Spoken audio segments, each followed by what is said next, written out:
Welcome to Penrose Learning, where we make understanding easy. You start by prioritizing safety and legality. This is non-negotiable. Enroll in a certified course and confirm local rules. Do not skip formal instruction.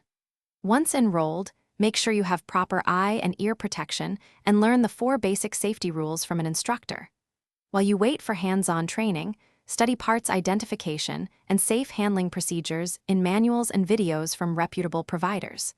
This prepares you mentally and legally, so practical work can begin under supervision.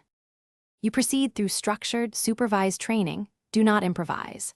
Under an instructor, observe unloaded demonstrations and practice dry fire drills to build motor patterns without live rounds.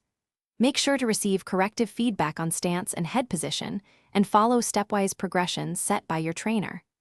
Once done with dry repetitions, your instructor will authorize live fire work. Continue to prioritize consistency and slow, deliberate drills. This phased method builds safe competence and reduces risk while you learn practical skills.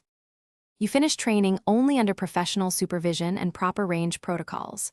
During live fire sessions, have your instructor observe and log any issues for targeted correction.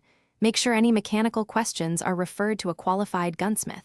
If something feels off, recoil, fit, or repeated inconsistency, stop and reassess with a professional rather than guessing. One key troubleshooting tip: when in doubt about equipment or technique, pause and consult a certified instructor or technician. They prevent unsafe adaptation and keep you legal. Thanks for watching. If this was helpful, leave a like and consider subscribing. See you next time.